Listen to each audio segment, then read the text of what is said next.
हाँ जी, सभी को नमस्कार। तो आज एक कविता से क्लास को शुरू करने का मन कर रहा है। ये कविता है सुदामा पांडे धूमिल, जो मेरे एक बहुत अत्यंत प्रिय कवि के रूप में जाने जाते हैं। उनकी कविता एक है कि मैं बार बार कहता हूँ कि इस उलझी हुई दुनिया में आसानी से समझ में आने वाली अगर कोई चीज़ है तो वह है सिर्फ दीवार। और ये दीवार अब तुम्हारी आदत का हिस्सा बन चुक गई हैं। इसे झटक कर अलग करो, यही तो कारण है। इसे झटक कर अलग करो, अपनी आदतों में फूलों की जगह पत्थर भरो, मासूमियत के हर तकाजे को ठोकर मार दो। अब वक्त आ गया है, तुम उठो और अपनी ऊब को आकार दो। सुनो, आज मैं तुम्हें वह सत्य बतलाता हूँ जिसके आगे हर सच्चाई छोटी है। इस दुनिया में भूखे आदमी का सबसे बड़ा तर्क रोटी है। मगर तुम्हारी भूख और भाषा में यदि सही दूरी नहीं है तो तुम अपने आप को आदमी मत कहो, क्योंकि पशुता सिर्फ पूंछ होने की मजबूरी नहीं है। वह आदमी को वहीं ले जाती है जहां भूख सबसे पहले भाषा को खाती है। वक्त सिर्फ उसका चेहरा बिगाड़ता है जो अपने चेहरे की राख दूसरों की रुमाल से झाड़ता है। जो अपना हाथ मैला होने से डरता है वह एक नहीं 11 कायरों की मौत मरता है। ठीक है, इसी के साथ शुरू करते हैं आज का सेशन। आज का अपना सेशन है सर समास के बारे में। पर्यायवाची का सेशन आपने देखा होगा, पर्यायवाची को आपने बहुत अच्छे से देखा, बहुत अच्छे से समझा। मैं ये बात कहने जा रहा हूँ, समास आज का वीडियो आपको यूट्यूब पे सबसे बेस्ट कंटेंट मिलने वाला है समास के लिए।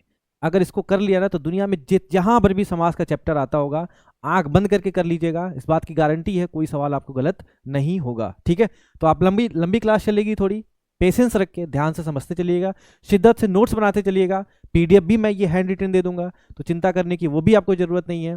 दुनिया में बस एक ही काम करना है, क्या? लगातार लगे रहना है। लगातार लगे रहेंगे तो जिंदगी की हर समस्या जो है आपके लिए जो है आसान हो जाएगी। बात समझ में आ रही है? बाकी जिसको पढ़ना नहीं है उसके लिए भी एक शायरी सुना के जो है कहानी को शुरू करते हैं। इश्क गर सर का ताज हो जाए, इश्क गर सर का ताज हो जाए तो सारे गमों का इलाज हो जाए। इश्क गर सर का ताज हो जाए, सारे गमों का इलाज हो जाए। तुमको जाना है तो तुम चले जाओ, तुमको जाना है तो तुम चले जाओ, कल जो होना है वो आज हो जाए। ठीक है, कल जो होना है वो आज हो जाए। इसी के साथ शुरू करते हैं सर समास। समास और संधि में क्या अंतर होता है? सबसे पहला सवाल तो ये है, अगर आप ध्यान से देखेंगे यहाँ पर गण और ईश, गणेश बनता है।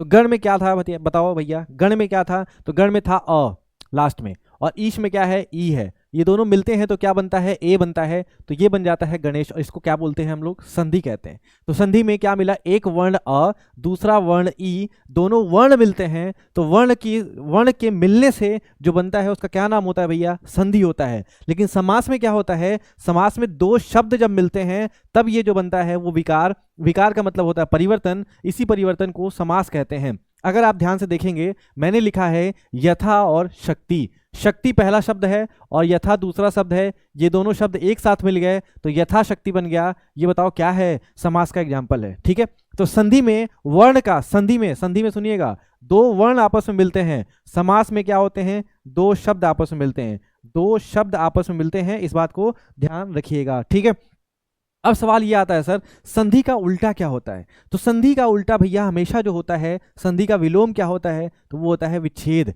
यानी दो वर्णों को मिला दिया तो संधि हो गया, दो वर्णों को अलग कर दिया तो विच्छेद कहलाता है। दो शब्दों को मिला दिया तो समास हो गया, दो शब्दों को अलग कर दिया तो व्यास कहलाता है। इस बात को ध्यान रखिएगा। तो कहने का मतलब संधि का विलोम होता है विच्छेद, समास का विलोम होता है व्यास। इस बात को भी ध्यान रखिएगा। ठीक है, विकार का मतलब क्या होता है? कभी भी जब आप दो शब्दों को मिलाते हैं, दो वर्णों को मिलाते हैं तो विकार होता है। बहुत ठंडी लग रही है, लग रहा है जैकेट पहनना पड़ेगा। ठीक है, तो दो शब्दों को जब मिलाते हैं तो विकार यानी परिवर्तन होता है। इस परिवर्तन को क्या कहते हैं? समास कहते हैं। ठीक है, विकारी शब्द वो शब्द होते हैं जो बदल जाते हैं। इस बात को ध्यान रखिएगा। देखिए इसी से, इस स्लाइड से जो है आपके 2-3 नंबर आ जाएंगे। विकारी शब्द वो शब्द होते हैं जो बदल जाते हैं। अविकारी शब्द जो जिसमें कोई चेंजेस नहीं होता है, नो चेंज होता है, इसी अविकारी शब्द को अव्यय कह देते हैं। अव्यय कैसे बोलते हैं? यहां पर दो शब्दों से मिलकर बना हुआ है, एक का नाम है अ और दूसरे का नाम है व्यय। अ मतलब क्या होता है भैया? अ मतलब होता है नहीं, व्यय मतलब होता है खर्च किया जा सके, यानी जिसको खर्च नहीं किया जा सके उसी को अव्यय कहते हैं। जो कभी खत्म नहीं होता है भैया, उसी को अव्यय के रूप में जानते हैं। तो दो दो वर्ण मिलते हैं तो संधि कहलाता है, संधि का विलोम होता है विच्छेद। दो शब्द मिलते हैं तो समास कहलाता है, समास का विलोम होता है आपका व्यास। विकारी शब्द वो शब्द होते हैं जो बदल जाते हैं, अविकारी शब्द वो होते हैं जिसमें कोई बदल नहीं होता है, उसी को अव्यय के रूप में भी जानते हैं। ये सारी बात आपको क्लियर हो गई होगी। आगे बढ़ते हैं और अगला अपने पास है समास। दो शब्दों का मेल होता है तो समास होता है, इसी का उल्टा व्यास हो जाता है। समास का अर्थ होता है संक्षेप कर देना। दो शब्द थे, यथा अलग था, शक्ति अलग था, यथा शक्ति कर दीजिए, ठीक है। लंबा है उदर जिसका, इसके जगह पे लंबोदर कह दीजिए, ठीक है। हर दिन दिन दिन दिन दिन दिन, उसके जगह पे प्रतिदिन कह दीजिए। शक्ति के अनुसार को यथाशक्ति कह दीजिए, ठीक है। और मुक्का मुक्की चल रहा है, लड़ाइयां चल रही तो उसका मुक्का मुक्की कह दीजिए। अच्छा, मुक्का मुक्की धक्का है, इसको जब आप ऐसे करते हैं किसी को देते हैं तो धक्का, लेकिन आप ऐसे जब देते हैं तो उसको मुक्की कह देते हैं, ठीक है। तो ये भी ध्यान रखिएगा, आने वाले समय में मैं आपको समझाऊंगा। वर्णों का मेल संधि कहलाता है, शब्दों का मेल समास कहलाता है। समास का डेफिनेशन भी लिख लीजिएगा, परिभाषा भी। दो या दो से अधिक शब्दों से मिलकर बने शब्द को क्या कहते हैं? समास कहते हैं। और समास का शाब्दिक अर्थ क्या होता है भैया? संक्षिप्त कर देना, छोटा कर देना। जैसे प्रतिदिन लिखा है, दिन दिन दिन तो प्रतिदिन हो गया। बीचों के बीच, बीचों बीच हो गया। पकी हुई बड़ी को पकौड़ी कह देते हैं। चिड़िया को मारने वाला चिड़ीमार हो गया। मद में अंधा, मद मतलब होता है घमंड, घमंड में जो अंधा है उसको मदांध कह देते हैं। और हाथों की जो कड़ी होती है, जो चैन बांधा जाता है, उसको हथकड़ी के रूप में जानते हैं। ये सब समास के रूप में आपको जाना जाता है। इधर देखिए, समास के जो होते हैं कितने भेद होते हैं? समास के 6 भेद होते हैं। लेकिन रचना के आधार पर समास के कितने भेद होते हैं? 4 भेद होते हैं। पूछा जाएगा आपसे डेफिनेशन में समास के कितने भेद होते हैं, तो बताएंगे 6 होते हैं, 6, ठीक है। लेकिन रचना के आधार पर कितने होते हैं? तो 4 ही होते हैं। अब कैसे सर, इसको समझा दीजिए। पहले तो 6 भेद के नाम समझिए। पहले का नाम है अव्ययी भाव, दूसरे का नाम है तत्पुरुष समास, तीसरे का नाम है कर्मधारय समास, चौथे का नाम है द्विगु समास, पांचवें का नाम है द्वंद्व समास और छठे का नाम है बहुव्रीहि समास, ठीक है। हमारे पास 6 नाम हो गए। पहले का नाम क्या है? अव्ययी भाव। दूसरे का क्या नाम है? तत्पुरुष। तीसरे का क्या नाम है? कर्मधारय। चौथे का क्या नाम है? द्विगु। पांचवें का क्या नाम है? द्वंद्व। और बहुव्रीहि 6 हो गए। अच्छा, द्वंद्व लिखा जाता है, द्वंद्व नहीं लिखा जाता है। अच्छा, एक बात बताइए, मैं लिख रहा हूं द्वंद्व, द्वंद्व, ठीक है। वह क्या है? वह क्या है बताओ? वह पूरा है। द क्या है? आधा है, तो द्वंद्व पढ़ा जाता है। फिर न क्या है? वो भी आधा है। फिर द जो है आधा है, वह पूरा है। डेफिनेशन याद है क्या? वर्णमाला अगर पढ़े हो नहीं पढ़े हो, इसी वीडियो है, जाके देखिएगा। जो बलवान सवारी करता है, जो बैठा है, जो लदे हुए है, वो पूरा है, और जो ढो रहा है वो आधा है। तो यही कहानी है द्वंद्व को समझने की। तो द्वंद्व में दोनों व होते हैं, दोनों द होते हैं, सब आधा होता है, वो पूरा होता है, ठीक है। ये बात याद रखिएगा। अच्छा, द्वंद्व युद्ध क्या होता है? द्वंद्व युद्ध होता है ना, महाभारत में द्वंद्व युद्ध हो रहा था। मतलब सामने हम जो हैं, हमारे पास पेन है, हम पेन से मारने की कोशिश कर रहे हैं, सामने वाला भी पेन से लड़ाई कर रहा है। हम तलवार से कर रहे हैं, वो भी तलवार से कर रहा है। मैं धनुष से कर रहा हूँ, वो भी धनुष से कर रहा है। मैं निहत्था कर रहा हूँ, वो भी निहत्था कर रहा है। मेरा वेट 50 किलो है, उसका भी वेट 50 किलो है, ठीक है। उसको द्वंद्व युद्ध की कैटेगरी में रखा जाता है। इसको ध्यान रखिएगा। बराबरी का जो मामला होता है उसी को द्वंद्व युद्ध कह देते हैं, ठीक है। तो द्वंद्व समास हो गया। उसके बाद आता है बहुव्रीहि। अच्छा, एक बात बताइए, व्रीहि का मतलब क्या होता है? आप यूट्यूब पे खोज जाइए, लोग नहीं बताते हैं जल्दी। व्रीहि का मतलब क्या होता है? व्रीहि का मतलब होता है धान। अभी मैं केवल बात कर रहा हूं आपसे परिभाषा पे, इसी से सवाल क्लियर हो जाएगा। समास के 6 भेद के बात कर रहा हूं, 4 भेद के बारे में भूल जाइए फिलहाल। मैंने बोला पहले का नाम है अव्ययी भाव, दूसरे का नाम है तत्पुरुष समास, तीसरे का नाम है कर्मधारय समास, चौथे का नाम है द्विगु समास, पांचवें का नाम है द्वंद्व समास और छठे का नाम है बहुव्रीहि समास। अच्छा, व्हाट डू मीन बाय बहुव्रीहि? बहुव्रीहि से क्या समझते हैं? व्रीहि का मतलब होता है धान। धान जानते होंगे, पैडी क्रॉप जिसको कह देते हैं, ठीक है। धान जब आप ले आते हैं तो धान की कुटाई होती है। धान की जब कुटाई होती है तो चावल निकलता है। उस चावल को पकाते हैं तो आपका जो है खाने वाला बन जाता है, जिसको भात आप इधर हिंदी में कभी कभी कह देते हैं, ठीक है। तो ये क्या है? चावल ले आए, धान ले आए, कुटाई किए, चावल बना, फिर पकाए, तब जाके खाने लायक हुआ। देख रहे, रूप बदल रहा है। ऐसे ही अब बहुव्रीहि समास के रूप बदल जाते हैं। जैसे मान लीजिए मैंने कहा लंबा है उधर जिसका, लंबा है उधर जिसका, वो हो गया गणेश, ठीक है। तो रूप हर समय बदल गया है। दोनों पद प्रधान नहीं है, कोई तीसरा पद प्रधान है। नीला है कंठ जिसका, जिसका कंठ नीला है, भगवान शिव, तीसरा कोई है, तीसरा कोई है। धान है, गेहूं, चावल है, उसके बाद खाने वाला भात बना, ठीक। ऐसे ही कह दिया जाए आपसे कि बहुव्रीहि समास में क्या आपसे कह दिया जाए कि भैया बताइए पद राजीव नयन राजीव नयन राजीव नयन, तो भगवान विष्णु का पर्यायवाची हो जाता है। पीतांबर, पीतांबरधारी, पीताम्बर जिसको कह देते हैं, क्या कहते हैं, भगवान विष्णु को कह देते हैं। तो इस तरह से जो है वो तीसरा पद प्रधान होता है, पहला भी नहीं है, दूसरा भी नहीं है, तीसरा कोई प्रधान है। जैसे मैंने कहा एग्जाम्पल में समझ लो, लंबोदर, क्या लिखा मैंने, लंबोदर। लंबोदर का मतलब होता है क्या, लंबा उदर, लंबा उदर, ठीक है। उदर मतलब क्या होता है भैया, पेट। लंबा क्या होता है, लंबा। तो जिसका पेट खूब लंबा हो उसको लंबोदर कहते हैं। लंबोदर किसको कहते हैं, गणेश को कहते हैं। अब देखिए, ना तो इसमें लंबा प्रधान है, ना तो ये उदर प्रधान है, और ये प्रधान कौन है, तीसरा। तो जब तीसरा कोई आ जाता है तो बहुव्रीहि कहलाता है। जब जो वैयाकरण थे, यानी व्याकरण के आचार्य थे, उन्होंने देखा कि तो धान जैसा कुछ मामला है, तो एक काम करो, इसको बहुव्रीहि समास कह दीजिए, ठीक है। तो ये है कहानी, जो है आपको समझ में आ गई। तो अब अभी तक हमने देखा समास के कितने भेद होते हैं, 6 भेद होते हैं। पहले का नाम है अव्ययी भाव, दूसरे का नाम है तत्पुरुष, तीसरे का नाम है कर्मधारय, चौथे का नाम है द्विगु, पांचवें का नाम है द्वंद्व, और छठे का नाम है बहुव्रीहि। अब आता है सवाल, रचना के आधार पर कितने भेद होते हैं। तो भैया रचना के आधार पर होते हैं हमारे पास 4 भेद। रचना के आधार पर कितने भेद होते हैं, 4 भेद। देखिए अब आता है सर अव्ययी भाव। अव्ययी भाव में पहला पद प्रधान होता है। 2 शब्द लिखा है, जैसे लिखा है प्रतिदिन, प्रति लिखा है, दिन लिखा है, इसको एक पद कहते हैं। ये प्रथम पद हो गया, ये द्वितीय पद हो गया। इसको बोलते हैं पूर्व पद। कभी कभी इसको पूर्व पद लिख दिया जाता है, इसको उत्तर पद लिख दिया जाता है, ठीक है, या प्रथम पद या उत्तर पद, ठीक है। इस तरह से कभी भी कोई भी सवाल आएगा तो कंफ्यूज नहीं होना है। अब आता है सर अव्ययी भाव में प्रथम पद प्रधान होता है। अव्ययी भाव में पहला पद प्रधान होता है, क्योंकि पहला समास पहला पद प्रधान, ठीक, कोई दिक्कत। इतनी बात समझ में आ गई।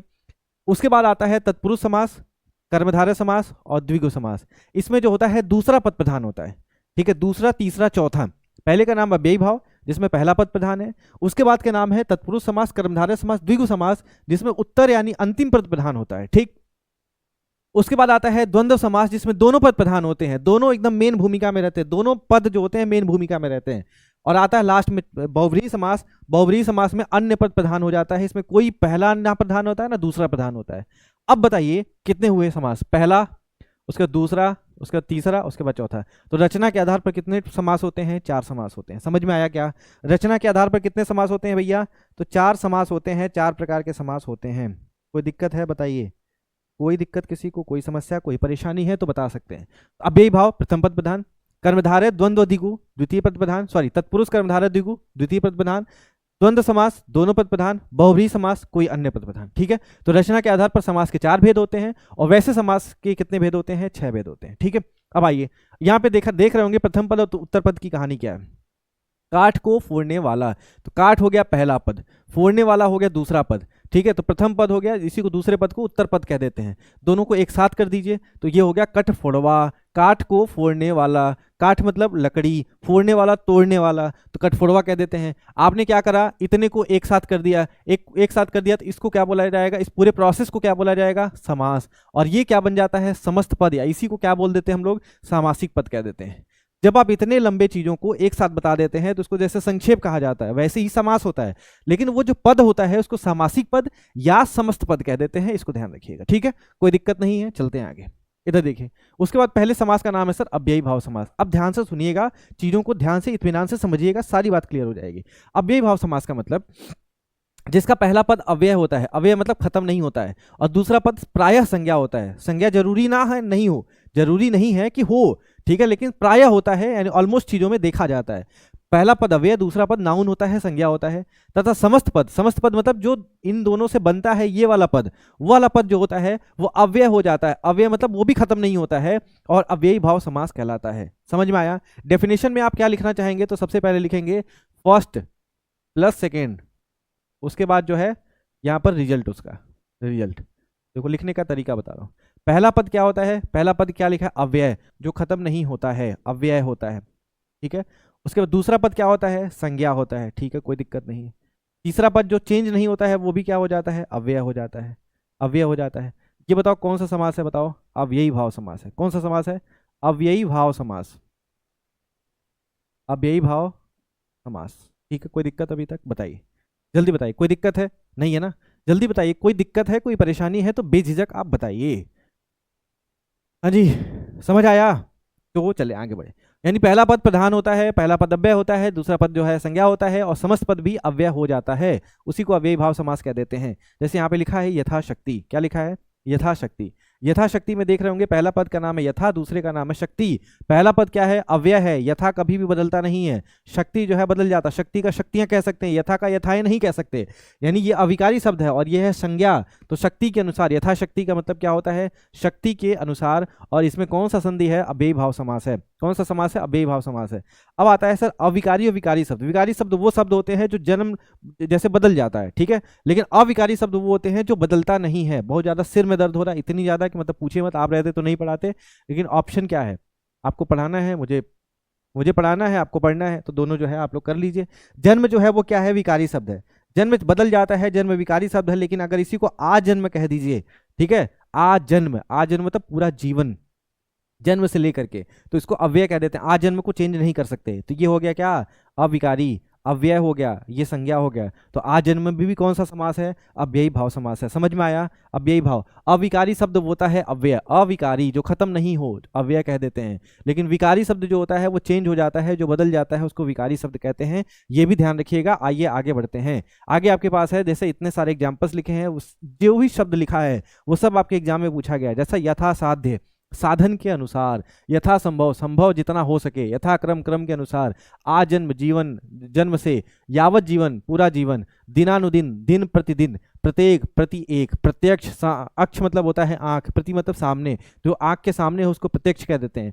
परोक्ष क्या होता है? पर मतलब पीछे, अक्ष मतलब आंख, आंख के जो पीछे हो रहा है वो परोक्ष कहलाता है, डायरेक्ट और इनडायरेक्ट। प्रत्यंग प्रति हर अंग, बेकाम बिना काम के, अपाद मस्तक, बहुत इंपॉर्टेंट वर्ड है, अपाद मस्तक, आपाद मस्तक। आपाद मस्तक मतलब होता है पैर से लेकर के शिखर तक, पैर से लेकर के सिर तक अपाद मस्तक कहलाता है। बेखटके बिना डर के, बेरहम बिना रहम के, बेफायदा बिना फायदा के, परोक्ष पीछे, आजीवन पूरा जीवन, बेकसूर बिना गलती के, भर पेट पेट भर, हर रोज हर दिन, आमरण, आमरण मतलब होता है मरने तक, आमरण मरने तक, समक्ष, सम अक्ष, अक्ष मतलब आंख, सम मतलब बराबरी, जो सामने हो रहा है वो समक्ष कहलाता है। सम्मुख, मुख के सामने, व्यर्थ, ठीक है, व्यर्थ खराब, निसंदेह, ये व्यर्थ कहाँ से बना है? वी अर्थ से बना है, वी धन अर्थ, तो इससे बना है व्यर्थ, इसीलिए ये अव्ययी भाव समास है। निसंदेह बिना संदेह के, अकारण बिना कारण के, बेकार बिना काम के, उपकूल नदी का किनारा जो होता है उपकूल कहलाता है, और अनुरूप बिना रूप के, ठीक है, अनुरूप मतलब होता है रूप के पीछे, उसके हिसाब से, ठीक है। तो ये सारे शब्द जो है वो अव्ययी भाव समास के होते हैं। पहली बात ये समझ में आ गई। अब यहाँ पे देख रहे होंगे बे लिखा है, पर लिखा है, यथा लिखा है, यावत लिखा है, आजीवन, सम्मुख लिखा है, व्यर्थ वी लिखा है, अ लिखा है, अनुरूप लिखा है। ये सब कहानी से समझ में क्या आ रहा है? ये सब कहानी से मुझे समझ में आ रहा है, यथा शब्द हो, यावत शब्द हो, आ हो, प्रति हो, हर हो, अनु हो, उप हो, सम हो, पर हो, भर हो, ला हो, नी हो, बे हो, बा हो, ये सारे शब्द जब भी आएंगे शुरू में, यानी किसी भी वर्ड के पहले जो आता है उसको क्या बोलते हैं? जैसे मैंने लिखा जीवन, जीवन पर्यंत को मैंने लिख दिया यावत जीवन, यावत जीवन, यावत जीवन, तो ये हो जाता है क्या? जीवन के पहले लगा दी तो ये हो गया प्रीफिक्स। प्रीफिक्स, प्री मतलब पहले, फिक्स कर दिया, स्टेबल कर दिया। इसी प्रीफिक्स को क्या बोल देते हैं आप लोग? उपसर्ग कह देते हैं। तो जब भी उपसर्ग की कहानी बनेगी तो चुपचाप आंख बंद करके अव्ययी भाव लगा दीजिएगा। उपसर्ग की कहानी जब भी बनेगी मेरे भैया तो हमेशा जो होता है क्या बन जाता है? अव्ययी भाव समास हो जाता है। इसको भी ध्यान रखिएगा। बोलो क्लियर है क्या? क्लियर है? हाँ बताइए सर। तो ये बात समझ में आ गई कि भैया जब भी उपसर्ग लगेगा वो सब अव्ययी भाव समास होगा। और बता दीजिए दूसरा क्या डेफिनेशन अव्ययी भाव का पहचानने का? ये सब आपको एग्जाम में कहीं नहीं मिलता नहीं है, मैं बता रहा हूं, ध्यान से पढ़ लीजिए, जिंदगी आपकी सुधर जाएगी। यदि किसी एक शब्द की 2 बार आवृत्ति की जाए तो भी अव्ययी भाव होता है। देखिए आवृत्ति 2 बार होती है, एक लड़ाई झगड़े के सेंस में हो तो बात दूसरी है। जैसे मान लो लातो लात, दांतो दांत, दांता दांती, काटा काटी, मारा पीटी, तो वो बात अलग है, वो उसके बारे में भी मैं आपको बताऊंगा, अभी सेशन में सब बने रहिएगा।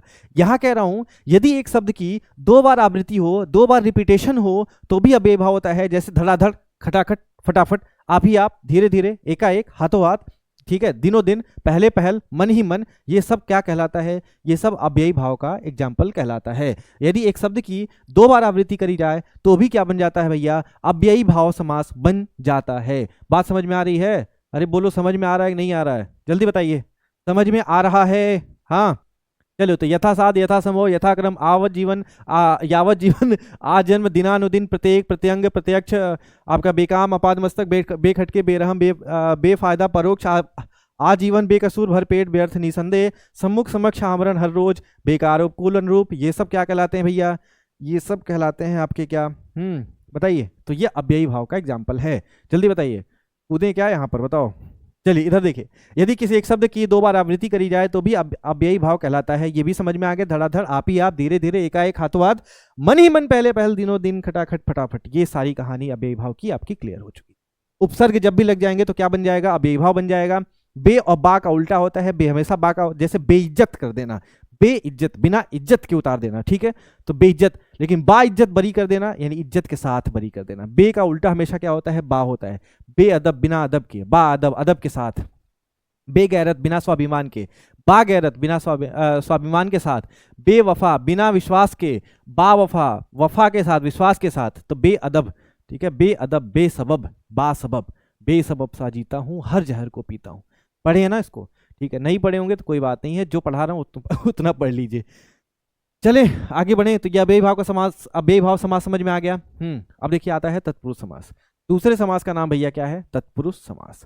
तत्पुरुष, तत्पुरुष समास में पहला पद संज्ञा होता है, दूसरा पद प्रधान होता है। अव्ययी भाव में क्या था, अव्ययी भाव में पहला पद प्रधान था, दूसरा पद क्या था, संज्ञा। यहां पर क्या होता है, उसी का उल्टा कर दीजिए, पहला पद संज्ञा हो जाता है, दूसरा पद क्या हो जाता है, प्रधान हो जाता है। इसको ध्यान रखिएगा। चलिए आगे बढ़े। तो लाइट चली गई थी, खैर चल रहा है, कोई दिक्कत नहीं है।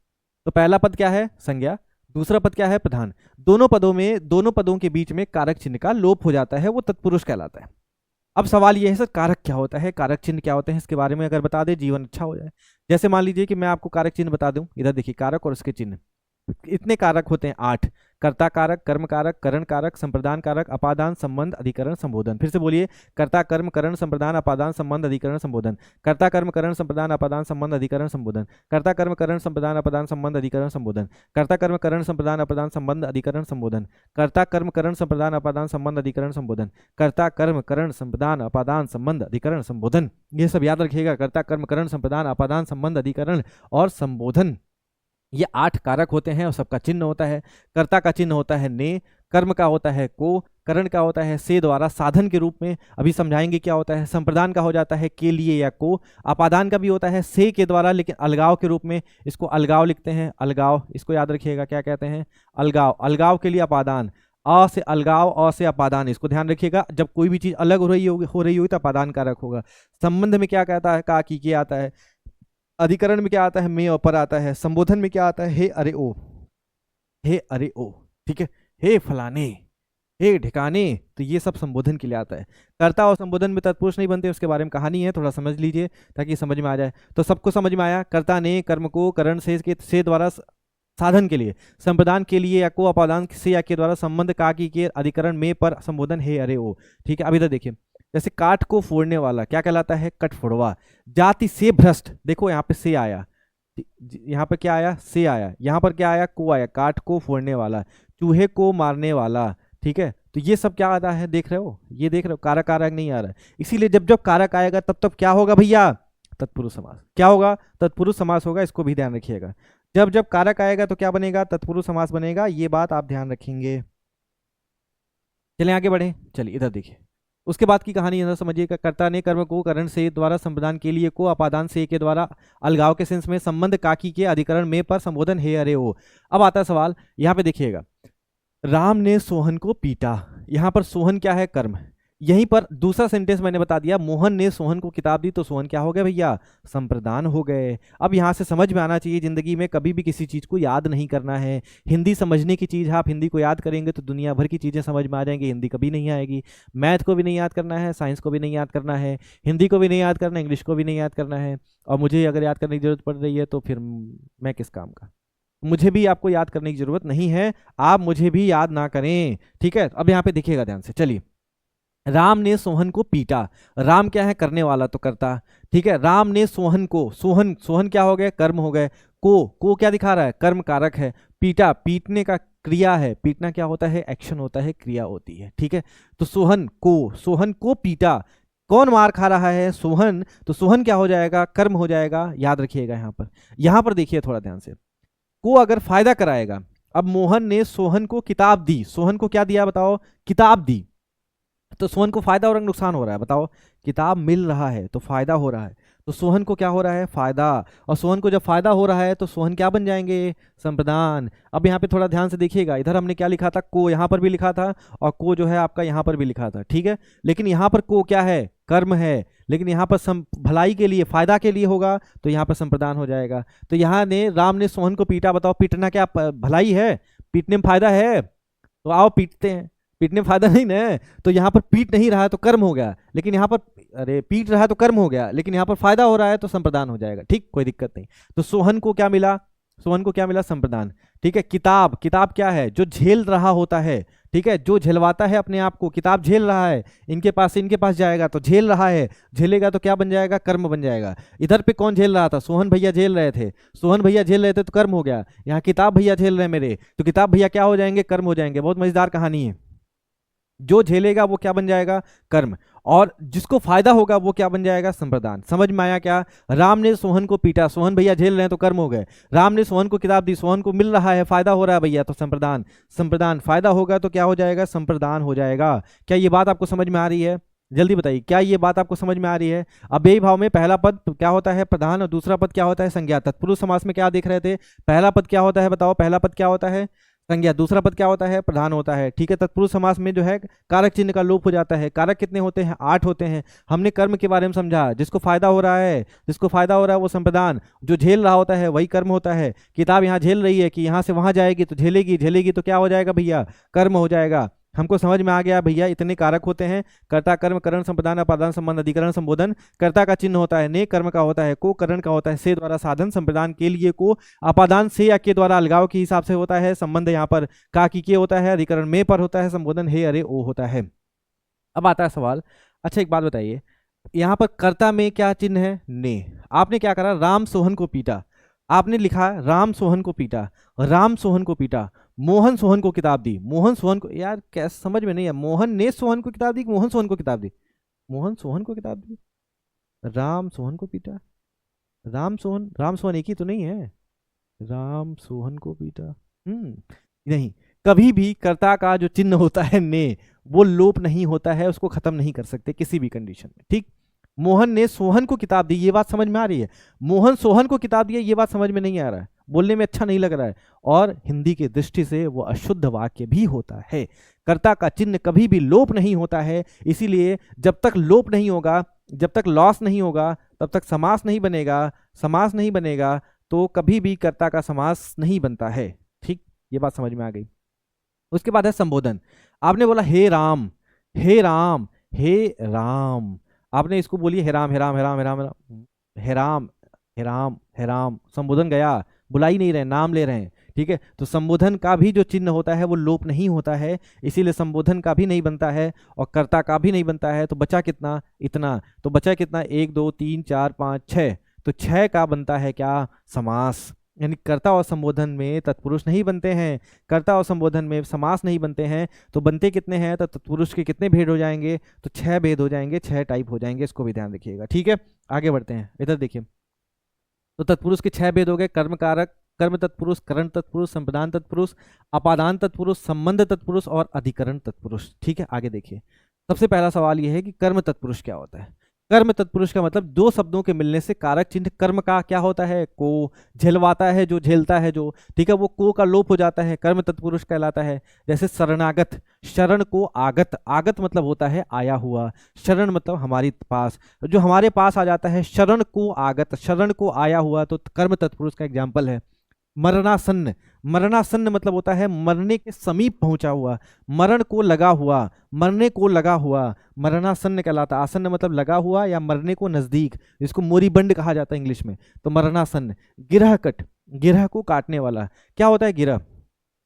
पुराने समय में ना लोग धोती पहनते थे, धोती पहनते थे तो क्या होता, सिक्का उक्का नोट वगैरह कुछ भी होता था, सोना चांदी, उसको जो है कुछ है नहीं बांधने वाला नहीं, तो उसको क्या करते थे, धोती के किनारे बांध देते थे, बांध के जो है अपने चिपका लेते थे, यहाँ पे चिपका लेते थे, तो जिंदगी बहुत सुकून में चलती थी, ठीक है। और उसी को गिरह कह दिया जाता था। तो जब चोर आता था, जैसे मान लो ये बांधा हुआ है, इसी को काट लेता था और लेके भाग जाता था, तो गिरह को काटने वाला गिरह कट हो गया। धीरे धीरे जो है जेब बढ़ता गया, यहाँ पर भी जेब, यहाँ पर भी जेब, यहाँ पर भी जेब, हर जगह जेब आ गया। तो जब जेब आ गया तो उसको क्या बोला गया भैया, जेब कतरा। अब आता है पॉकेट, ठीक है, तो यहाँ पर भी पॉकेट है, यहाँ पर भी पॉकेट, हर जगह पॉकेट है, जय हिंद जय भारत। ठीक है, तो पॉकेट मार हो गया, तो वही गिरह कट क्या हो गया, पॉकेट मार, उसी को क्या बोल दिए, जेब कतरा। ठीक है, तो गिरह को काटने वाला, जेब को काटने वाला, पॉकेट को मारने वाला, तो को जब भी लग रहा है, झेल रहा है, कर्म तत्पुरुष कहलाता है। गांठ को ही क्या बोल देते थे, गिरह बोल देते थे, इसको याद रखिएगा। अब आता है कष्टापन्न, कष्ट, अब यहाँ पे आसन्न था, मरणासन्न। ठीक है, कष्टासन्न, कष्ट को पाने वाला। ठीक है, कष्ट के नजदीक, मरणासन्न, मरने के नजदीक, कष्टापन्न, कष्ट को प्राप्त हुआ हुआ। ठीक है, आपन्न मतलब होता है प्राप्त, तो जो जिसको कष्ट मिल चुका है, कष्ट को प्राप्त, उसको कष्टापन्न कहते हैं। कष्ट प्राप्त ये भी होता है। माखन चोर, माखन को चोरी करने वाला, भगवान कृष्ण ही नहीं है, किसी को भी कह सकते हैं माखन चोर, बलराम भी हो सकते हैं। आप चोरी करेंगे आप भी हो जाएंगे, मैं चोरी करूंगा मैं भी हो जाऊंगा। ठीक है, तो वो याद रखिएगा। अगर वैसे आएगा कि माखन चोर किसको कहते हैं, तो कृष्ण को कहते हैं, वो बहुब्रीहि समास का एग्जाम्पल है। लेकिन वैसे जनरली जो है माखन चोर जो है वो कर्म तत्पुरुष में आता है। उसके बाद चिड़ी मार, चिड़ी को मारने वाला, चिड़िया को मारने वाला। स्वर्ग को प्राप्त, स्वर्ग प्राप्त हो गया। पतित पावन, वाह, पतित को पावन करने वाला। अब ये बचपन में हम पढ़ते थे तो इसको पतित पावन पढ़ते थे, रघुपति राघव राजा राम, पतित पावन सीताराम। पतित पावन, पति को तपाया गया हुआ, नहीं पतित पावन। ठीक है, तो पति को तपाया गया नहीं, पतित पावन है। पतित मतलब होता है नीच, निकृष्ट, पाप, अधम। ठीक है, उसको पावन करने वाली, पतित पावनी गंगा, पतित को पावन करने वाली, नीचों को जो है ऊपर करने वाली, पाप को धुलने वाली, पतित पावन। तो पतित पावन सीताराम। ठीक है, इसको याद रखिएगा। पतित को पावन करने वाला, नीचों को आगे बढ़ाने वाला, वो कहलाता है कर्म तत्पुरुष। सुख को प्राप्त, ग्रंथ की रचना करने वाला ग्रंथकार हो गया। मन को हरने वाला मनोहर हो गया। गगन को चूमने वाला गगनचुंबी। गृहागत मतलब होता है गृह को आगत, कोई भी रिश्तेदार आए, आज के बाद उसको बोलना है गृहागत, गाली देगा आपको। ठीक है, गृहागत गृहागत गृहागत गृहागत गृहागत गृहागत, ऐसे बोल दीजिए ना, भाग ही जाए गेट के बाहर से, बोले हम तो आएंगे नहीं, तो गाली दे रहा हमको, है ना। तो गृहागत मतलब होता है गृह को आने वाला, घर को आने वाला। तो घर के पास जो आया वो अतिथि है, मेहमान है, उसी को गृहागत कह देते हैं। तो ये सब कर्म तत्पुरुष में को आता है, इसको याद रखिएगा। यश प्राप्त, यश को प्राप्त, स्वर्ग प्राप्त, स्वर्ग को प्राप्त। तो ये सारी बातें जो है वो कर्म तत्पुरुष में आती हैं। कहिए तो आगे बढ़ा जाए। आसन्न भी समझ में आ गया, आपन्न भी समझ में आ गया, बाकी सारे एग्जाम्पल, इससे ज्यादा कोई भी सवाल आपसे नहीं पूछा जाएगा। आगे आपके पास करण तत्पुरुष क्या है, करण तत्पुरुष, इसको ध्यान रखिएगा। क्या होता है करण तत्पुरुष, जब दो शब्दों के मिलने से साधन के अर्थ में कारक चिन्ह का लोप हो जाता है। किसका लोप हो जाता है, या तो से का या तो के द्वारा का। से या के द्वारा का लोप हो जाता है तो करण तत्पुरुष कहलाता है, इसको ध्यान रखिएगा। ठीक है, साधन के अर्थ में। हैदर से आबाद, हैदर ने जब किसी भी शहर को आबाद कर दिया, उसको बसा दिया, आगे बढ़ा दिया, तो उसी का नाम हो गया हैदराबाद। जलाल से आबाद, जलालाबाद। फैज से आबाद, फैज नाम के व्यक्ति ने आबाद कर दिया तो फैजाबाद। कष्ट से साध्य, कष्ट से लगा हुआ, कष्ट साध्य हो गया। मदोन्मत, मद के द्वारा उन्मत्त, मद के द्वारा पागलपन। मदांध, मद के द्वारा अंधा। जल सिक्त, जल से भीगा हुआ। ठीक है, रस सिक्त, रस से भीगा हुआ। प्रेम सिक्त, प्रेम से भीगा हुआ, सिक्त मतलब भीगना। मन चाहा, मन को चाहने वाला, मन के द्वारा चाहा गया। रोगग्रस्त, रोग से ग्रस्त। रोग पीड़ित, रोग से पीड़ित। रोग मुक्त नहीं आएगा इसमें, रोग से मुक्त वो दूसरी बात है। ठीक है, व्याधिग्रस्त, व्याधि मतलब दुख से ग्रस्त। शोकग्रस्त, शोक से ग्रस्त। करुणापूर्ण, करुणा से पूर्ण। तुलसीकृत, तुलसी के द्वारा कृत। ठीक है, तुलसी के द्वारा बनाया गया। दयार्द्र, दया, आर्द्र मतलब होता है भीगना, ह्यूमिडिटी। दया से, दया के द्वारा भीगा हुआ। ठीक है, तो दया के द्वारा भीगा, दयार्द्र हो गया। हस्तलिखित, हस्तलिखित मतलब हाथ के द्वारा लिखा गया, हाथ से लिखा गया। मुंह मांगा, मुंह के द्वारा मांगा गया। कपड़ छाना, कपड़े से छाना गया। पुराने समय में लोग जो होते हैं कपड़े से ही सब चीजें छान देते थे। ठीक है, तो कपड़ छाना हो गया। दस्तकारी, दस्तकारी मतलब दस्त यानी हाथ के द्वारा करी गई कारीगरी, कारीगरी। अब दस्तकारी मतलब ये नहीं दस्त से किया गया, तो वो जो तुम समझ रहे हो वो वाला दस्त नहीं है। दस्त मतलब होता है हाथ, इसीलिए दस्त, हाथ को, हाथ में पहनने वाले को दस्ताना कह देते हैं। ठीक है, तो हाथ से की गई कारीगरी जो होता है वो दस्तकारी के रूप में जाना जाता है। तो दयार्द्र हो गया, हस्तलिखित हो गया, मुंह मांगा, कपड़ छाना, दस्तकारी। हैदराबाद, जलालाबाद, फैजाबाद, कष्टसाध, मनोन्मद, मदांध, जल सिक्त। सिक्त मतलब भीगा हुआ, तो सिक्ता मतलब होता है बालू या रेत, इसको ध्यान रखिएगा। रस सिक्त, प्रेम सिक्त, मनचाहा, रोगग्रस्त, रोग पीड़ित, व्याधिग्रस्त, शोकग्रस्त, करुणापूर्ण और तुलसीकृत। ये सब कहानी करण तत्पुरुष की होती है। ये बात आपको समझ में आ गई होगी। ठीक है, से या के द्वारा का लोप हो जाता है, कब हो जाता है, साधन के अर्थ में। ठीक है, हस्त से लिखित, हाथ से लिखा गया है, साधन है, साधन है, समझिए मीडियम है। ठीक है, रस से भीगा हुआ, रस सिक्त। जल से भीगा हुआ, जल सिक्त। रोग से पीड़ित साधन है, रोग से ग्रस्त साधन है, मन से चाहा साधन है, व्याधि से ग्रस्त दुख से साधन है, मदोन्मत मद से अंधा कष्ट साधे कष्ट से साधे, फैजाबाद फैज से आबाद, जलालाबाद जैल जलाल से आबाद, हैदराबाद हैदर से आबाद। तो ये सारी कहानी साधन के रूप में आती है, तो करण तत्पुरुष के रूप में आता है। आगे बढ़ते हैं। अगला आपके अपने पास है संप्रदान तत्व। जब दो शब्दों के मिलने से कारक चिन्ह को या के लिए का लोप हो जाए तो ये क्या कहलाता है? संप्रदान कहलाता है। ठीक है, विद्या से विद्या को आलय, विद्या के लिए आलय, विद्या के लिए जो घर होता है वो क्या कहलाता है? संप्रदान कहलाता है। उसके बाद हथकड़ी, हाथ के लिए कड़ी, रसोई घर, रस को घर, रस के लिए घर, रसोई के लिए घर, खाना बनाने के लिए, शिवार्पण, शिव को अर्पण, शिव को डेडिकेट कर दिया गया है, ठीक है, दे दिया गया है। देव बलि, देव बलि क्या कहलाता है? देवों को बलि, देव के लिए बलि, बलि मतलब होता है उपहार, गिफ्ट। ठीक है, तो गुप्ता एम्पायर में जो टैक्स होता था उसको बलि कह देते थे, बलि मतलब उपहार, गिफ्ट होता है। नेह निमंत्रण, नेह निमंत्रण, नेह के लिए निमंत्रण, नेह को निमंत्रण, प्रेम को निमंत्रण, प्रेम के लिए निमंत्रण। तो जब आप बचपन में कार्ड वर्ड पढ़ते होंगे, अभी भी तो आता है, तो बचपन में मुझे बहुत बहुत शौक था पढ़ने का, जो मिलता था वो मैं पढ़ता था। कार्ड एक एक कार्ड को 10-10 20-20 बार पढ़ता था, इसलिए नहीं कि बहुत इंटरेस्ट आता था, इसलिए कि बस पढ़ना था, है ना?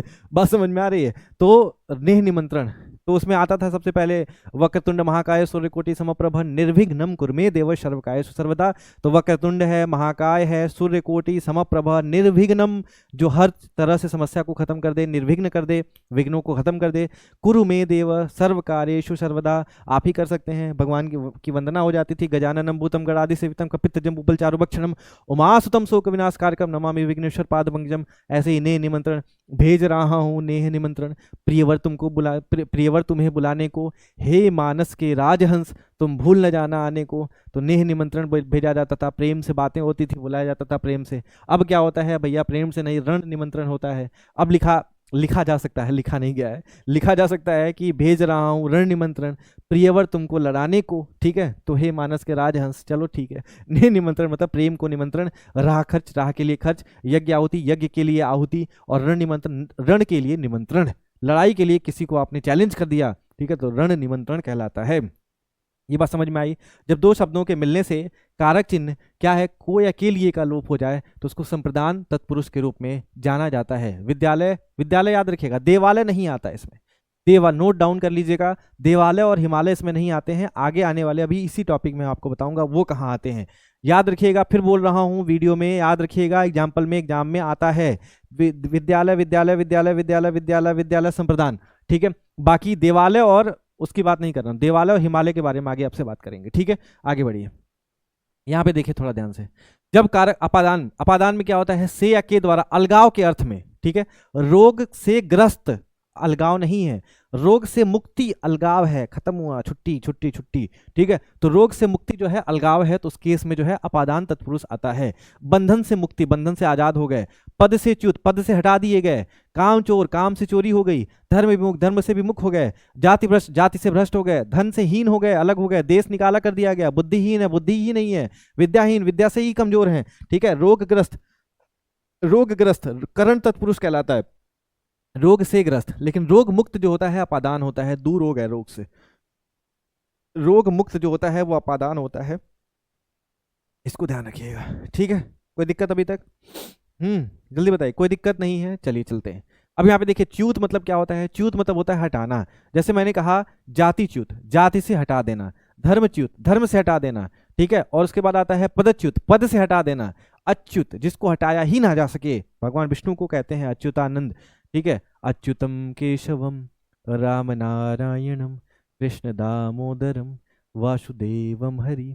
अच्युतम केशवम, अच्युतम केशवम, ये सब पढ़ते हैं ना। अच्युत मतलब जिसको हटाया ना जा सके, जिसका कोई रिप्लेस संभव ही नहीं है, उसको क्या बोलते हैं? अपादान तत्पुरुष के रूप में जाना जाता है। ठीक है, तो रोगग्रस्त जो है करण तत्पुरुष है, लेकिन रोग मुक्त जो है अपादान है, इसको भी ध्यान रखिएगा। ठीक है, धनहीन, धनहीन, बुद्धि निकाला, ये सब अलगाव के लिए, अलगाव के लिए अ से अलगाव, अ से अपादान। जय हिंद जय भारत। आगे बढ़ते हैं। संबंध तत्पुरुष, जिन शब्दों में कारक चिन्ह का, की, के का लोप हो जाए। कन्या का दान, ठीक है, ग्राम के वासी, ग्राम के वासी, आम का चूरन, भारत के वासी, राजा का पुत्र, राम की कहानी, अन्न के दाता। तो ये सब जो है कहानी संबंध तत्पुरुष की हो जाती है। का, के, की का जब भी लोप हो जाए, लोप मतलब लॉस, तो वहां पर आंख बंद करके ठप्पा लगा दीजिएगा, क्या?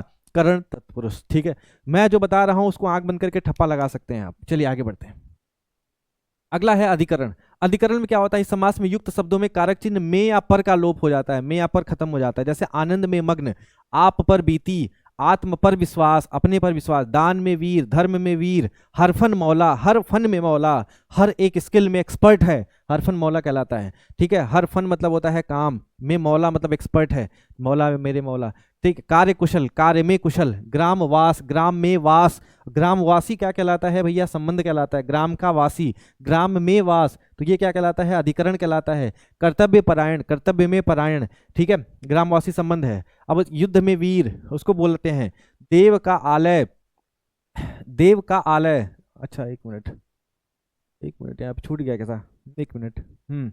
संबंध में याद रखिएगा, विद्यालय जो है विद्या का आलय, विद्या को आलय, विद्या का घर, संप्रदान हो गया। लेकिन विद्या का अभी तो स्कूल है वो, उसके बाद मान लीजिए उसी को डांस क्लास बना दीजिए तो डिस्को आलय हो गया। ठीक है, तो ये बात याद रखिएगा। तो वो चेंज हो सकता है, लेकिन देवालय और हिमालय चेंज नहीं होता है। हिम को आलय, हिम का आलय, हिम का आलय बदल के इंडीज नहीं लगा देंगे, वहां पे माउंट एवरेस्ट है तो उसकी जगह पे माउंट कांकागुआ नहीं लगा देंगे। तो इसको याद रखिएगा, हिमालय हो देवालय हो, इसका संबंध से कारण संबंध तत्पुरुष है। लेकिन जो विद्यालय होता है, विद्या का आलय, वो संप्रदान होता है। देव को आलय, देव का आलय, हिमालय संबंध होता है, इसको भी ध्यान रखिएगा, ये आपके लिए इंपॉर्टेंट है। देवालय, हिमालय और विद्यालय, इसको अगर ध्यान रखेंगे तो जिंदगी जो है थोड़ी सुकून में चलेगी। देवालय, हिमालय और विद्यालय कार्य, सारी बात क्लियर हो गई। अधिकरण में या पर का लोप हो जाता है, आनंद में मग्न, आप पर बीती, आत्मविश्वास, दानवीर, धर्मवीर, कर्तव्य परायण, ग्रामवास, कार्यकुशल, हरफन मौला, युद्धवीर और ग्रामवासी। ग्रामवासी संबंध है, लेकिन ग्रामवास जो है वो क्या हो जाता है, अधिकरण के रूप में जाना जाता है। तो मैं इधर देखता हूँ, स्क्रीन देखना पड़ता है। ठीक है, आगे बढ़े, चलिए आगे बढ़ते हैं। आगे आपके पास है भैया तत्पुरुष समास के दो और भेद होते हैं, ध्यान समझिएगा, अभी खत्म हो जाएगा 5 मिनट में। तत्पुरुष समास के दो अन्य भेद होते हैं, पहले को बोला जाता है अलुक तत्पुरुष और दूसरे को बोला जाता है नई तत्पुरुष। अलुक तत्पुरुष का मतलब क्या होता है, अलुक, लुक मतलब होता है लौक रहा है, दिखाई दे रहा है, लुक जो दिखता है और नहीं भी दिखता है, अलुक मतलब जो छुप नहीं सकता, उसको बोलते हैं अलुक। जिस समास में कारक चिन्ह का लोप ना हो उसको क्या बोला जाता है, अलुक। जैसे ऊट पटांग, ऊट पटांग का मतलब होता है ऊंट पर टांग, कोई लेटा है यहाँ पर और उसका टांग जो है ऊंट पर रखा है, ऊंट के ऊपर, ऊंट के ऊपर, ऊंट पटांग, बहुत ऊंट पटांग हरकत है, ऊंट पर टांग करके बैठा है। भाई क्या मतलब है, इसका क्या लॉजिक है। तो ऊंट पटांग मतलब हो गया क्या, बहुत खराब हरकत। तो ऊंट पटांग जो है वो क्या आता है, ऊंट पर टांग, ऊंट पटांग, ऊंट पर टांग में यहाँ पे प आता है तो ऊंट पटांग हो जाता है, ये अलुक तत्पुरुष है।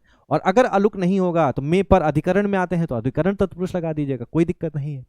बृहस्पति, वृह के पति संबंध हो जाता है, या अगर अलुक है तो अलुक लगा देंगे। मृत्युंजय, मृत्यु पर जय, मृत्यु पर कर्ता ने कर्म को करण से, मृत्यु से जो विजेता होता है वो करण कहलाता है।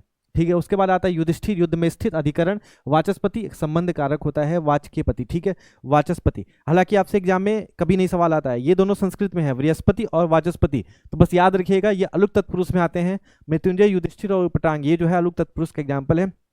इसके अलावा कोई आपसे एग्जाम्पल जिंदगी भर नहीं पूछेगा हिंदी में, जिंदगी भर इस समास में इससे ज्यादा कोई एग्जाम्पल नहीं पूछा जाएगा। उटपटांग, बृहस्पति, मृत्युंजय, युधिष्ठिर और वाचस्पति, इसको ध्यान रखिएगा। बाकी कहानी जो है आपकी क्लियर हो चुकी है, आगे बढ़िए। उसके बाद आता है नई तत्पुरुष, जिस समास में और अन के साथ मना करने का भाव हो। जैसे मान लीजिए मैंने कहा ज्ञान, तो ज्ञान को बोल दिया अज्ञान। ठीक है, अ मतलब मना, नहीं है ज्ञान, अज्ञान। ठीक है, धर्म, अधर्म। ठीक है, आपने कहा कि करुणा, अकरुणा। ठीक है, उसके बाद आपने बोला कि इच्छा, अनिच्छा, और अन लग जाएगा तो वो नई तत्पुरुष होता है। नहीं मतलब नहीं, नहीं मतलब होता है मना कर देना, मना करने के सेंस में। अनुत्साह, अनुत्साह हो गया, अधर्म हो गया, अभद्र हो गया, अनिच्छा हो गया, अनुदार हो गया, अधर्म हो गया। तो ये सब कंडीशन में नई तत्पुरुष आ जाता है।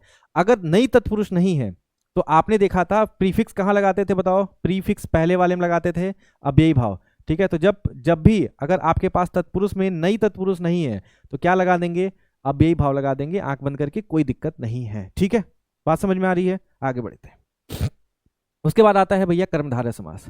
कर्मधारय के बारे में याद रखिएगा, या तो इसमें विशेषण विशेष से होता है या तो उपमेय उपमान होता है, इसी को आप लोग कर्मधारय समास कहते हैं।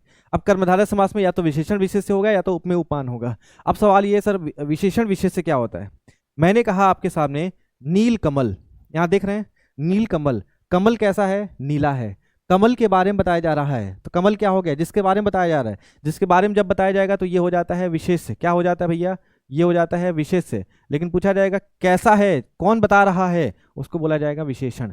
जो विशेष्य को बताता है उसी का क्या नाम होता है, विशेषण होता है। ठीक है। गोल टोपी, टोपी क्या है विशेष से, गोल क्या है कैसा है, तो ये हो जाएगा विशेषण। ऐसे ही काला टी शर्ट, टी शर्ट क्या है विशेष से, काला क्या है विशेषण।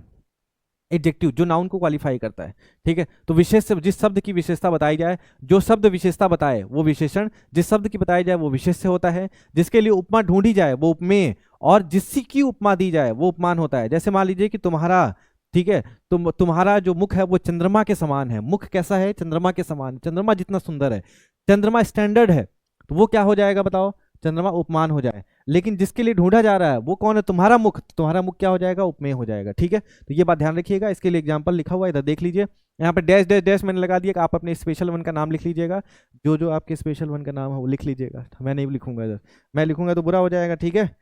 एक minute, Omkar sir is calling. Yes sir. Studio video नहीं, आई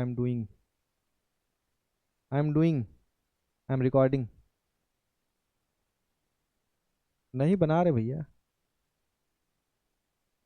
चलिए, तो मैं क्या कह रहा हूं कि भैया किसी का मुख चंद्रमा के समान है, तो चंद्रमा क्या है, उपमान है, मुख क्या है, उपमेय है, इसको ध्यान रखिएगा, ठीक है। कभी कभी हिंदी में भी इंग्लिश बोल देता, आई एम डूइंग, गलत बोल रहा था मैं। चलिए, तो चंद्रमा क्या होगा, उपमान हो गया। चंद्रमा स्टैंडर्ड है, चंद्रमा के समान तुम्हारा मुख है, मुख के समान चंद्रमा नहीं है, चंद्रमा के समान है, और चंद्रमा स्टैंडर्ड हो गया तो उपमान हो गया, और जिसका कर रहे हैं वो उपमेय कहलाता है, इसको ध्यान रखिएगा। चलिए, मुख चंद्र हो गया, चंद्रमा के समान मुख। इधर देखिए, अब क्या कह रहा था, कर्मधारय समास के एग्जांपल में आइएगा, ध्यान से समझिएगा। यहां पर मैंने लिखा है कि भैया विशेषण तथा विशेष से उपमेय या उपमान को मिलाने से क्या बनता है, कर्मधारय समास बनता है। बस यही सवाल है। महादेव, महान देव, क्या लिखा है मैंने, महान देव, देवों के देव नहीं, महान देव। देव कैसे हैं, महान हैं, तो देव क्या हो गया देव क्या हो गया, विशेष्य हो गया, और महान क्या हो गया, विशेषण हो गया। महान क्या हो गया, विशेषण हो गया, इसको ध्यान रखिएगा, ठीक। नीलांबर, परमात्मा, पुरुषोत्तम, पीतांबर, इसके बारे में देखिएगा। यहां पर लिखा है कमल नयन, आंख कैसी है, कमल की जैसी है, ठीक है। तो नयन क्या हो गया बताओ, नयन क्या हो गया, जिससे की जाए, कमल से की जाए, ये होता है उपमान, उपमान होता है। ये क्या होता है, उपमेय होता है।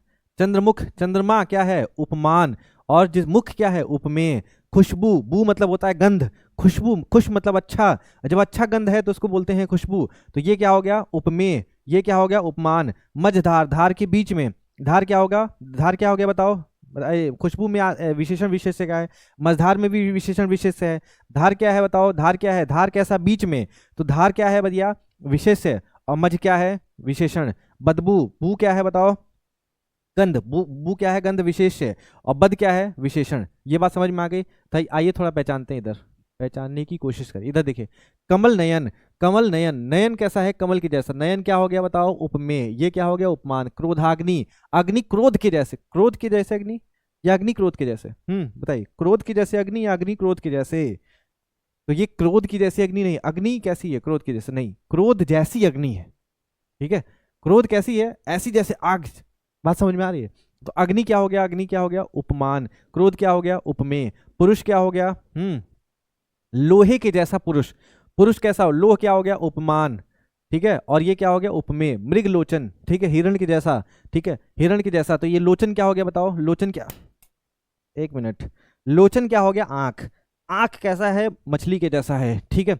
तो ये क्या कहलाता है, ये हो गया उपमान, और ये क्या हो गया, उपमेय। विद्या रत्न, तो यू यू हो गया, उपमेय उपमान। चंद्रमुख, चंद्रमुख, मुख जो है चंद्रमा के समान है, ये हो गया आपका उपमान, ये क्या हो गया, मुख, उपमेय हो गया। भुजदंड, आपके दंड कैसे हैं, आपके भुज कैसे हैं, दंड के जैसे हैं, तो ये हो गया भुजदंड। भुज क्या होता है बताओ, भुज क्या होता है, जल्दी बताइए। तो भुज आपका होता है हाथ, ठीक है, और दंड कैसा होता है, यू यू, उपमेय उपमान है, तो ये हो गया उपमान, उपमान दंड, और ये क्या हो गया, उपमेय हो गया। इधर देखिए, महौषधि, महाऔषधि, विशेषण विशेष, औषधि कैसी है, महा है, इसको ध्यान रखिएगा, ठीक है। अरे भैया कॉल बंद कर दीजिए आना। महादेव, महादेव, महान देव, विशेषण विशेष। नराधम, नर में अधम, नर में नीच, ठीक है, नर अधम, विशेषण विशेष, अधम कैसा, नर में। परमेश्वर, पहचानना आ गया कि नहीं आ गया, विशेषण विशेष है। अब यहाँ पे थोड़ा ध्यान से देखिएगा, मैं क्या बोल रहा हूँ, मैं ये कह रहा हूँ आपसे, भैया जिस शब्द विशेषता बताए वो विशेषण, जिस शब्द की विशेषता बताया जाए विशेष से, जिसके लिए उपमा ढूंढी जाए उपमेय, और जिसकी उपमा की जाए उपमा दी जाए उपमान। मुख चंद्रमा, ठीक है। अब इधर देखिए, परमेश्वर, ईश्वर कैसा, परम, ईश्वर क्या है, विशेष से, परम क्या है, नाउन, परम क्या है, विशेषण।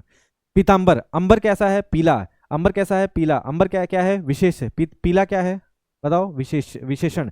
महाकवि, कवि विशेष है। महा क्या कहलाता है बताओ? महा क्या कहलाता है? विशेषण। नीलकंठ, कंठ कैसा है? नीला, विशेष और विशेषण। इधर देखिए, मुखारविंद, मुख अरविंद के जैसा है, कमल के जैसा है, तो अरविंद ये क्या हो गया? उपमान हो गया। मुख क्या हो गया? उपमेय हो गया। मुख कमल, ये क्या हो गया? कमल क्या हो गया? उपमान हो गया। मुख क्या हो गया? उपमेय हो गया। नील गाय, गाय क्या हो गया? विशेष से। नील क्या हो गया? विशेषण। देशांतर, अन्य देश जिसको बोला जाता है, देशांतर अन्य देश, तो देश अंतर जो होता है वो कर्मधारय समास का एग्जाम्पल है। देशांतर को अलग अलग किताब में अलग अलग चीज लिखा गया है, आप याद रखिएगा। देशांतर का मतलब होता है भैया अन्य देश, दूसरे देश को देशांतर कहते हैं। इधर देखिए, अब इसके बाद कुछ बातें और देख लीजिए। यहां पर मैंने लिखा था आपके लिए नराधम, नराधम के और पुरुषोत्तम और पुरुष सिंह, ऐसा कुछ एग्जाम्पल आ जाए और सेंस आपको समझ में आता हो तो वहां पे दो चीजें ध्यान रखिएगा। पहला, नराधम का मतलब होता है अधम नर। अधम नर हो गया तो कर्मधार है। नर क्या होता है? विशेष है। अधम क्या होता है? विशेषण। अधम मतलब नीच, निकृष्ट, तो ये हो गया कर्मधारय समास। लेकिन नरों में अधम, नरों में अधम ऐसा आ जाए, ठीक है, नरों में नीच, तो वो अधिकरण हो जाता है। में आता है तो अधिकरण तत्पुरुष होता है। ऐसे पुरुषोत्तम, पुरुष में उत्तम अधिकरण हो गया, उत्तम पुरुष कर्मधारय हो गया। पुरुष सिंह, सिंह पुरुष हो गया कर्मधारय। पुरुषों में सिंह जो है अधिकरण तत्पुरुष के एग्जाम्पल होते हैं। इसको ध्यान रखिएगा, बस इतना ही सवाल हो जाएगा तो आपका जिंदगी जो है सुकून में चलेगा। आगे आपके पास है द्विगु समास। द्विगु समास मतलब होता है द्विगु, द्विगु, गु मतलब क्या होता है? गाय, द्वि मतलब दो, तो दो ग्रुप का, दो गायों का जो समूह होता है उसको द्विगु कहते हैं। द्विगु आपस, द्विगु शब्द जो है वो भी क्या है? द्विगु, एक मिनट। द्विगु शब्द क्या है? द्विगु शब्द आप खुद ही क्या होता है? द्विगु समास होता है। द्विगु समास का पहला पद क्या होता है? संख्यावाची। पहला पद क्या होता है? संख्यावाची। देखिए, यहीं पर दुनिया खत्म हो जाती है।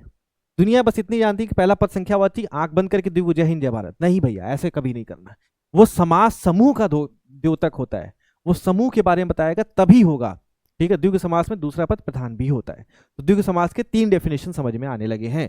पहले का क्या नाम है? पहला पद संख्यावाची होगा, नंबर बता रहा होगा, समास समूह का द्योतक होगा, ग्रुप के बारे में बता रहा होगा, और दूसरा पद उसमें क्या होगा? प्रधान होगा। जैसे मान लीजिए एग्जाम्पल मैंने लिखा है त्रिफला, तो तीन फलों का समूह है। पंचवटी, पांच पेड़ों का समूह है। तीन भुवन का समूह है। तीन लोकों का समूह है। चार वर्णों का समूह है। चार दीवारी का समूह है। चार राहों का समूह है चौराहा। तीन माही का समूह है। तीन मंथ का समूह है तिमाही। दो पहर, पहला पहर दूसरा पहर, दोनों पहर का समूह दो पहर कहलाता है। अष्टाध्यायी, अष्ट अध्याय का समूह, आठ अध्यायों का समूह। पंचतंत्र, पांच तंत्रों का समूह। चतुष्पदी, चतुष्पदी चार पैरों का, चार पदों का समूह। चार पदों का समूह चौपाई कहलाता है। चौपाया नहीं, चौपाया तो पशुओं को कहते हैं, तो वो बात अलग की है। चतुष्पदी ग्रुप जब आएगा, ग्रुप के बारे में बात होगी, तभी चौपाई को चतुष्पदी कहते हैं। पंसेरी, चौमासा चार माहों का समूह। छदाम, छह दामों का समूह। दुपट्टा, दो पट्टों का समूह। दुपट्टा डाल दीजिए, ठीक है। दुपट्टा जो होता है दो पट्टे होते हैं, यहाँ यहाँ पर पट्टे लगा लीजिए, तो दुपट्टा कहलाता है। दो पट्टों का समूह दुपट्टा। दुअन्नी, दो अन्ने का समूह, ठीक है। छमाही, छह महीने का समूह। नौग्रह, नौ ग्रहों का समूह। सप्त सिंधु, सात समुद्रों का समूह। चतुर्दिक, चार दिशाओं का समूह। नवरत्न, नौ रत्नों का समूह। पंचपात्र, पांच पांच बर्तन का समूह। अठन्नी, आठ आने का समूह। त्रिभुज, तीन भुजाओं का समूह। तीन भुजाएं बनेगी तभी ये त्रिभुज बनेगा, अदरवाइज नहीं बनेगा, समूह नहीं होगा तो। नौ रात, नौ अहोरात्र का संबंध समूह। अहोरात्र मतलब होता है दिन और रात को मिलाते हैं, तो अहोरात्र कहलाता है, ठीक है। लिख लीजिएगा, अहोरात्र यहाँ पर लिखा भी है वैसे। आपका नौ अहोरात्रों का समूह नवरात्र होता है, दिन और रात को मिलाकर के क्या बोलते हैं? अहोरात्र कहते हैं। अष्ट धातु, आठ धातुओं का समूह। चतुर्वेद, चार वेदों का समूह। द्विगु जो होता है दो गायों का समूह, ठीक है। तो जब समूह आएगा तभी आप लगाएंगे द्विगु समास। पहला पद संख्यावाची होना चाहिए, दूसरा पद प्रधान होना चाहिए, और जय हिंद जय भारत। कैसे पता चलेगा समूह कौन आएगा? समझ में आया इतना ना? इसी में से सवाल लग जाएगा, इसी में से आपके एग्जाम में आ जाएगा। इसके बाहर एक भी सवाल आपसे नहीं पूछा जाएगा। इतना कर लीजिए, जिंदगी जो है बेड़ा पार हो जाएगा आपका। समझ में आया? जल्दी बताइए सर, समझ में आया कि नहीं आया?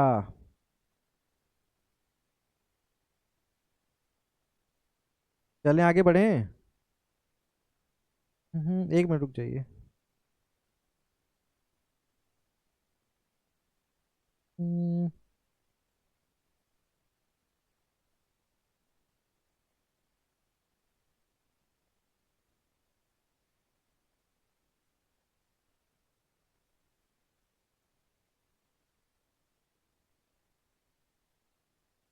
चलिए आगे बढ़ते हैं। तो द्विगु समास समझ में आ गया।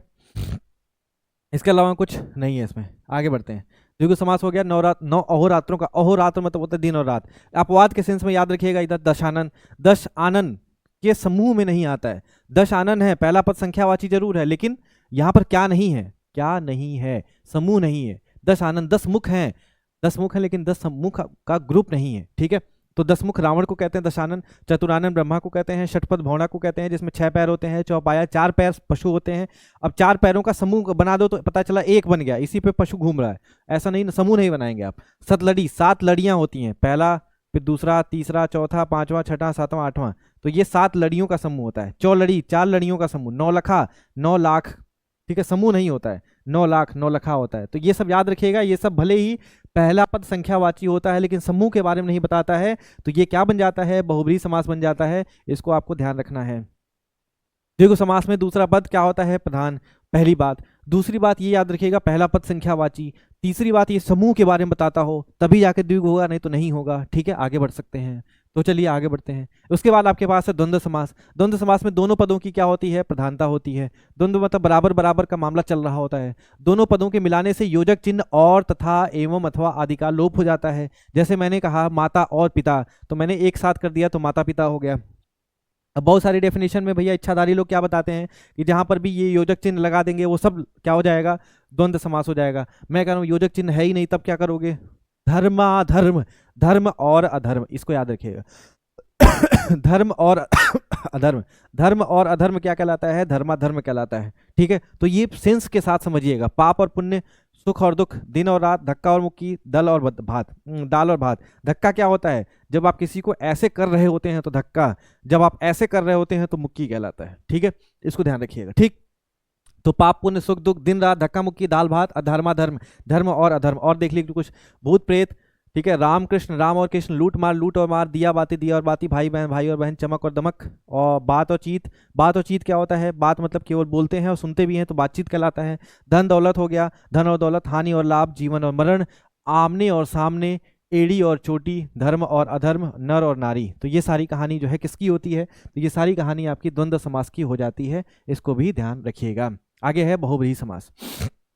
द्वंद्व समास समझ में आ गया। द्वंद्व समास में क्या होता है, योजक चिन्ह और, तथा, एवं ये सब खत्म हो जाता है, माइनस वाला भी चिन्ह खत्म हो जाता है, द्वंद्व समास हो जाता है। इसको ध्यान रखिएगा। द्वंद्व में दोनों पद प्रधान होते हैं, चाहे माता हो चाहे पिता हो, दोनों, दिया और बाती दोनों प्रधान है, भाई और बहन दोनों प्रधान है, चमक और दमक दोनों प्रधान है, बात और चीत दोनों प्रधान है, धन और दौलत दोनों प्रधान है, हानि और लाभ दोनों प्रधान है, जीवन और मरण दोनों प्रधान है, धर्माधर्म, धर्म और एड़ी चोटी सब प्रधान होते हैं। इसको ध्यान रखिएगा।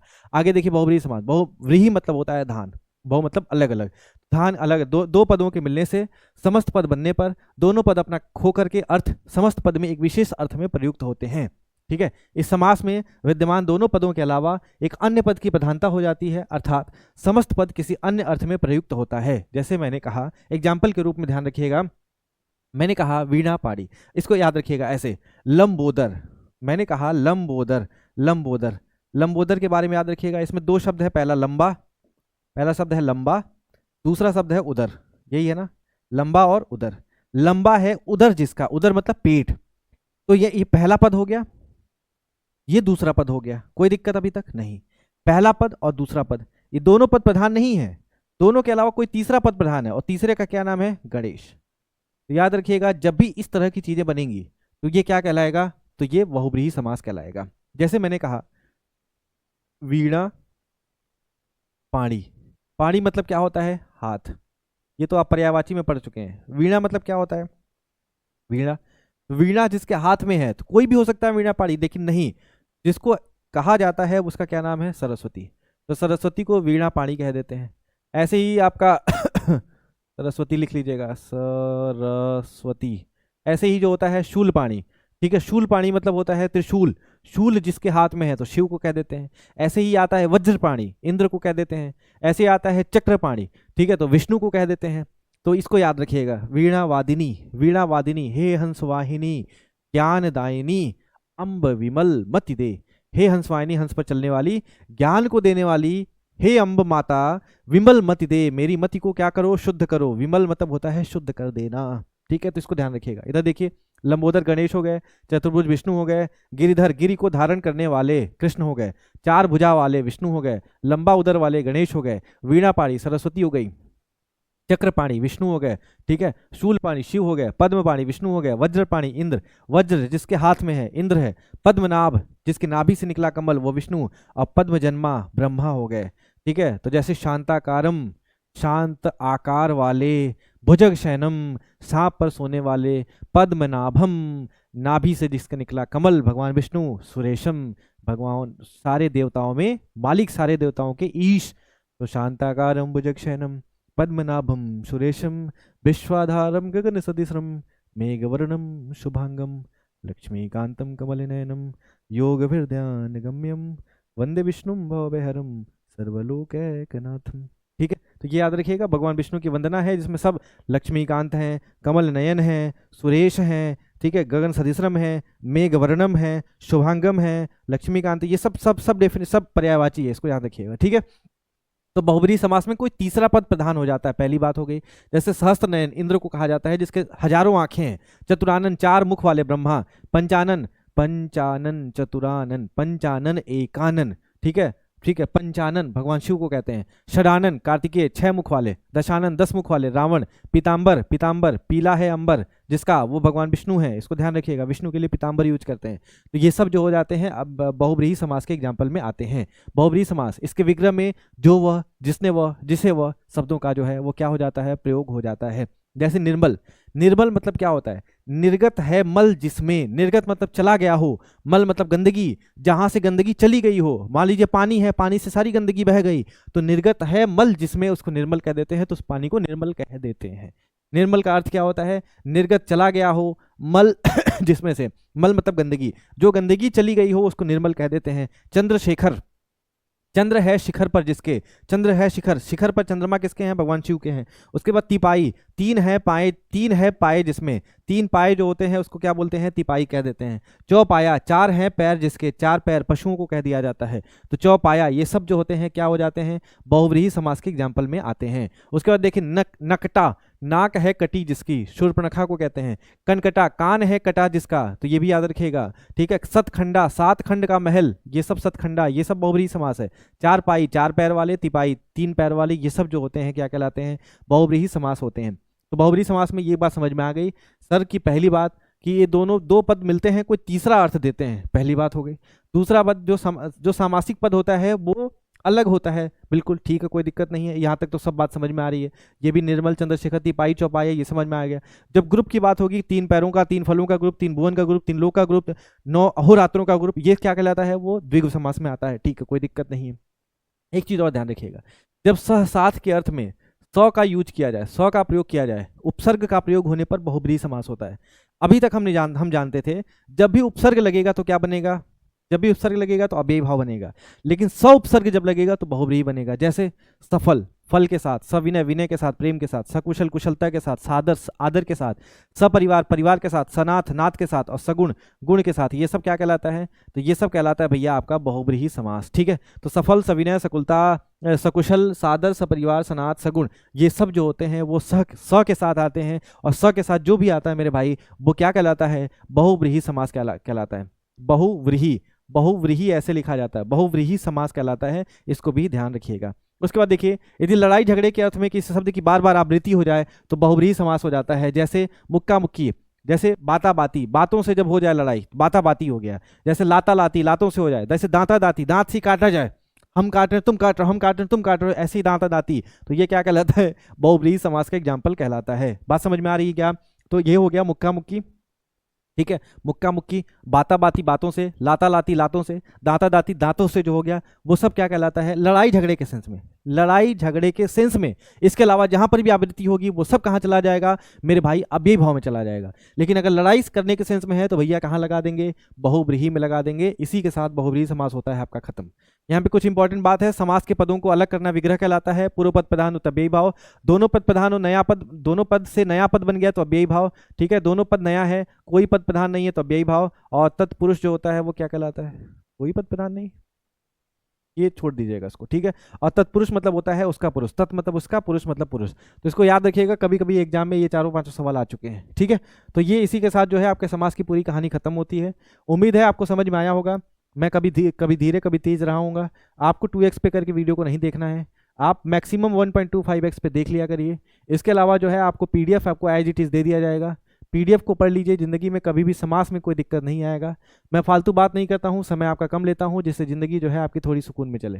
देखिए बात वही है, मैं आपको इसको 4 घंटे में भी पढ़ा सकता था, मैं आपको 1 घंटे में भी पढ़ा सकता था, तो क्यों मैं समय ज़्यादा लूँ, क्योंकि आपके पास भी समय की बहुत कमी है। अगर आप समाज पढ़ चुके हैं, यूट्यूब पे इससे बेस्ट कंटेंट नहीं मिलेगा, एक साथ सारा कुछ कंपाइलेशन है। मैं फास्ट चला हूँगा, बिल्कुल ठीक बात है, क्योंकि समय कम लिया है। अब इसके बाद प्रैक्टिस करना आपका काम है, प्रैक्टिस बढ़ा दीजिए, ज़िंदगी में कोई समस्या आपकी नहीं बचेगी। ठीक है, कोई दिक्कत कोई परेशानी हो तो बेझिझक बताइएगा। मिलते हैं अगले वीडियो में, तब तक ख्याल रखिए, खुश रहिए। जय हिंद, जय भारत, नमस्कार।